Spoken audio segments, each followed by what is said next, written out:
Hello everyone. Ravi Raj online YouTube channel पर आपका स्वागत है। आज हम पढ़ेंगे 31 अक्टूबर 2023 का करेंट अफेयर। तो आज का पहला क्वेश्चन है,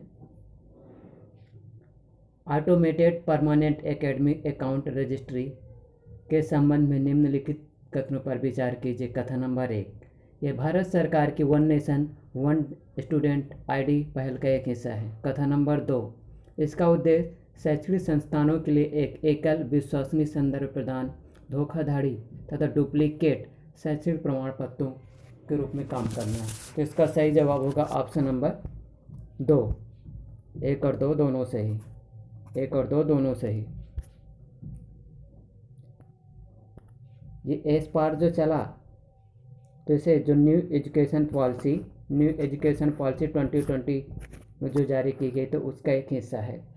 न्यू एजुकेशन पॉलिसी के अंतर्गत जैसे रहा कि एमपी में न्यू एजुकेशन पॉलिसी कब लागू हुई, तो ये लागू हुई थी 26 अगस्त 26 अगस्त 2021।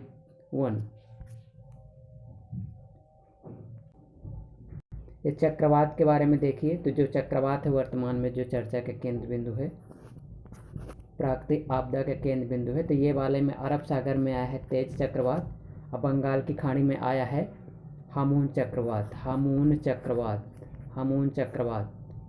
ये आया है बंगाल की खाड़ी में, हामून चक्रवात आया बंगाल की खाड़ी में। चक्रवात हवाओं का एक प्रभाव परिवर्तनशील और अस्थिर चक्र है जो निम्न वायुदाब का केंद्र होता है। निम्न वायुदाब का केंद्र बन जाता है ऐसे, निम्न वायुदाब का केंद्र बनेगा ऐसे, निम्न वायुदाब का केंद्र, और हवाएं यहाँ से यहाँ चलेंगी। निम्न वायुदाब का केंद्र बन जाता है, हवाएं यहाँ से यहाँ चलेंगी और दक्षिण में यहाँ से यहाँ चलेंगी, उत्तरी गोलार्ध और दक्षिणी गोलार्ध।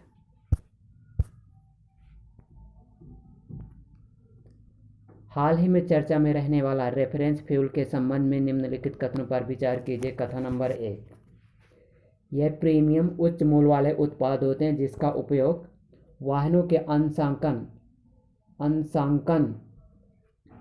और परीक्षण हेतु किया जाता है। कथन नंबर 2, भारत में पहली बार भारतीय पेट्रोलियम मंत्रालय ने रेफरेंस गैसोलीन और डीजल ईंधन का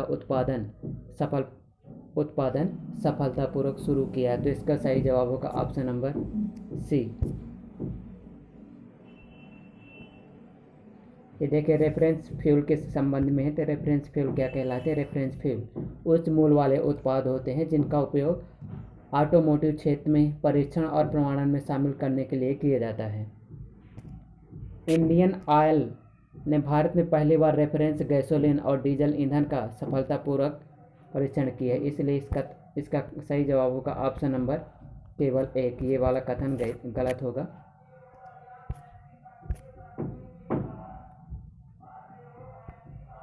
बन्नी महोत्सव किस भारतीय राज्य से संबंधित है? तो इसका सही जवाब होगा ऑप्शन नंबर 1। जो बन्नी महोत्सव होता है तो शायद दशहरा के आसपास मनाया जाता है बन्नी महोत्सव। तो बन्नी महोत्सव के अंतर्गत वर्तमान में देखा गया है कि व्यापक रूप से एक हिंसा हो जाने के कारण 2 लोगों की मौत हो गई और 100 लोग ऑलमोस्ट 100 लोग इसमें घायल हो चुके हैं। चंद्र ग्रहण के संबंध में निम्नलिखित कथनों पर विचार कीजिए। कथन नंबर 1, चंद्र ग्रहण की ये खगोलीय परिघटना है जो सूर्य, चंद्रमा और पृथ्वी जब तीनों एक स्थिति में आ जाते हैं, पृथ्वी हो जाती है और ये चंद्रमा हो जाती है और ये सूर्य हो जाता है, तो दोनों के बीच में जब ये पृथ्वी आ जाती है, अर्थ आ जाता है, तो इसकी छाया यहाँ नहीं पड़ पाती, ये कहलाता है चंद्र ग्रहण। पृथ्वी बीच में आ जाती है। जब ये रहता है कि जब आंशिक चंद्र ग्रहण होता है तो चंद्रमा का जो कुछ भाग रहता है तो काला दिखाई देता है, और जब पूर्ण चंद्र ग्रहण होता है पृथ्वी के साथ क्या लाल दिखाई देने लगती है। इसलिए इसका सही जवाब होगा ऑप्शन नंबर 2। केवल 2 कथन सही होंगे। Global declaration for river dolphin के संबंध में निम्नलिखित कथनों पर विचार कीजिए। कथन नंबर 1, इसे उन 14 देशों का मार्गदर्शन करने के लिए डिजाइन किया गया है जहां नदी डॉल्फिन निवास करते हैं। जिस क्षेत्र या जिस देश में डॉल्फिन प्रजाति का निवास क्षेत्र है। और कथन नंबर 2, भारत सरकार इस घोषणा पत्र में शामिल नहीं है। तो इसका सही जवाब होगा ऑप्शन नंबर बी, केवल एक कथन सही है।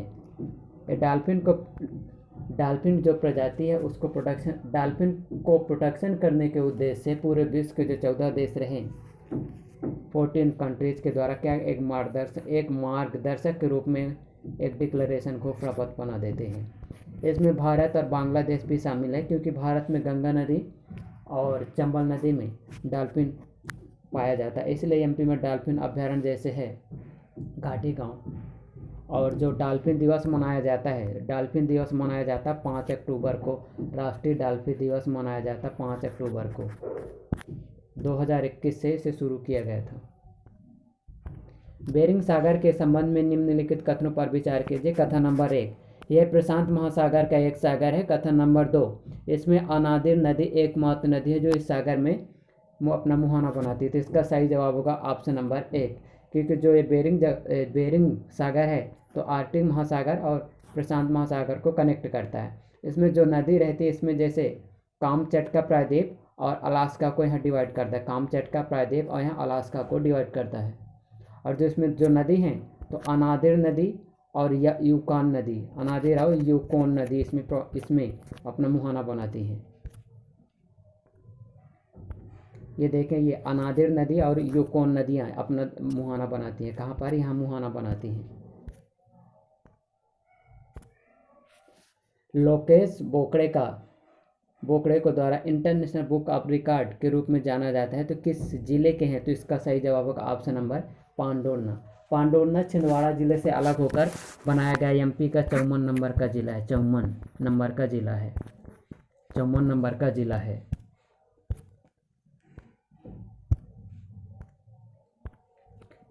Indian at the road Asian para games के बारे में देखें तो इसमें जो चीन के शहर होंगजो में हो रहा है, इसमें भारत के द्वारा 111 पदक जीते हैं। 111 पदक में यदि आप जब देखेंगे तो इसमें जो पदक की संख्या रहेगी 111 है, जिसमें तीनों पदक शामिल रहेंगे।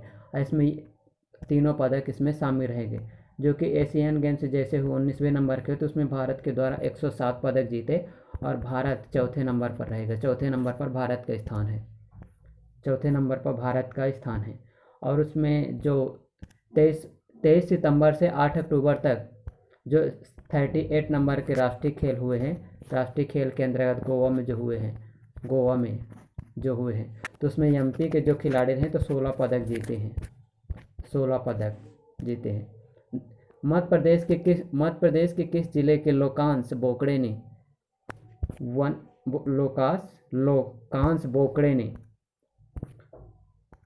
बोकड़े के द्वारा 1.55 1 मिनट 55 सेकंड में शिव तांडव स्रोत गायकर विश्व रिकॉर्ड बनाए। तो इसका सही जवाब होगा पांडोरना। ये छिंदवाड़ा जिले में है। जो पहले गोटमार मेले का आयोजन किया जाता था तो जाम नदी के किनारे किया जाता था, लेकिन अब कहाँ? छिंदवाड़ा जिले में, लेकिन अब पांडोरना जिला में आ जाएगा, पांडोरना जिला में।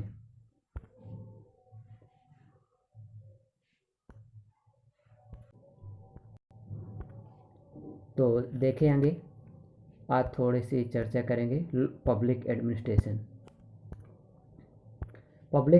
एडमिनिस्ट्रेशन है जो एनपी है, न्यू पब्लिक एडमिनिस्ट्रेशन के कुछ कारण रहेंगे, कुछ इसके लक्ष्य रहेंगे, कुछ इसके साधन रहेंगे, कुछ संभावना रहेंगी, कुछ विशेषता रहेंगी, कुछ इसके क्रिटिकल आलोचना होंगी। तो देखें, 1960 के दशक के आसपास अमेरिका में क्या हो जाती है? एक आग की संरचना लग जाती है सामाजिक संरचना में। यहाँ सेकंड वॉर हो जाता है 1945 में। 1955 से 60 के दशक के मध्य देखें, अमेरिका में जो सामाजिक और आर्थिक संकट गुजर चुका था। जैसे ही सामाजिक आर्थिक संकट की परिस्थितियाँ होती हैं तो यहाँ गरीबी और बेरोजगारी सामने आ जाती हैं।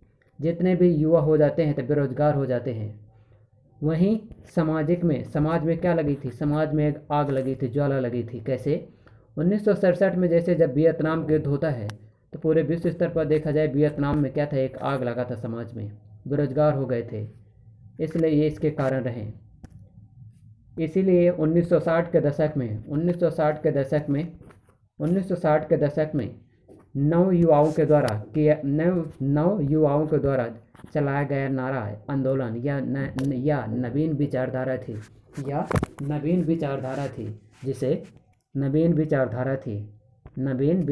थी जिसे न्यू पब्लिक एडमिनिस्ट्रेशन कहा गया। इसके बाद जब न्यू पब्लिक एडमिनिस्ट्रेशन के बारे में, father of new public administration, जिसके father of new public administration रहते हैं ड्रावाइन वाल्डो को न्यू पब्लिक एडमिनिस्ट्रेशन का पिता कहा जाता है। अब इसके जो साधन रहते हैं, तो साधन क्या क्या, इसके जो लक्ष्य रहते हैं, लक्ष्य टारगेट इसके क्या हैं, तो इसके टारगेट हैं 5 टारगेट हैं। उसमें बताया प्रासंगिकता के बाद मूल के बाद परिवर्तन के बाद नागरिक सेवा केंद्र, इसमें आ जाएंगे 5 चीज़।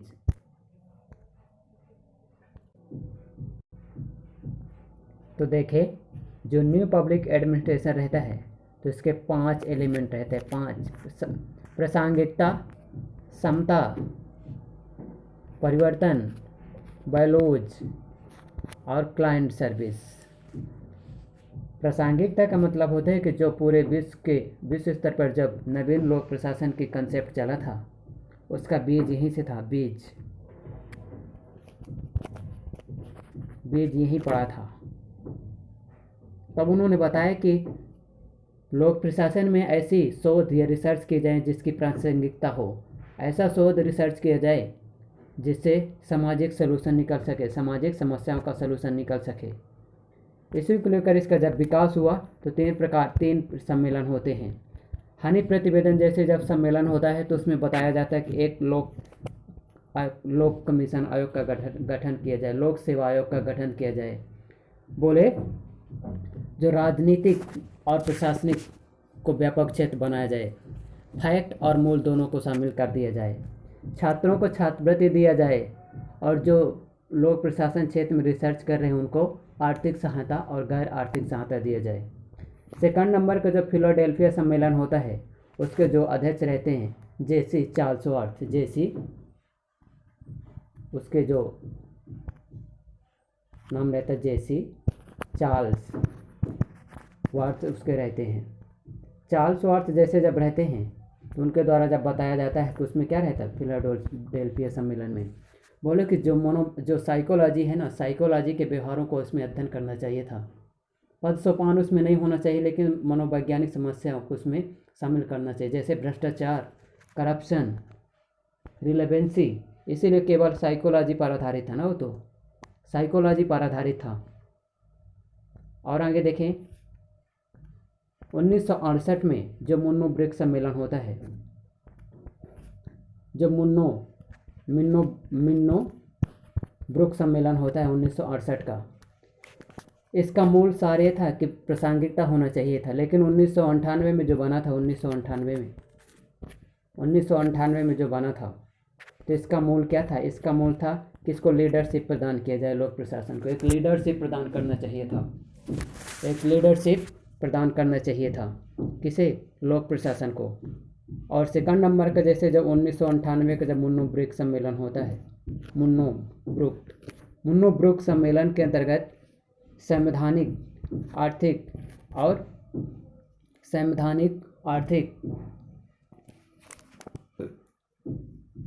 और लीडरशिप का समर्थन किया जाता था, लीडरशिप का समर्थन किया जाता था। ओके, लेकिन 2008 में जब मुन्नो ब्रुक सम्मेलन आता है, 2008 में जब मुन्नो ब्रुक सम्मेलन आता है, 2008 में जब आता है तो उसका फोकस बिंदु हो जाता है कि प्रशासन में क्या किया जाए? प्रबंधन को शामिल कर दिया जाए,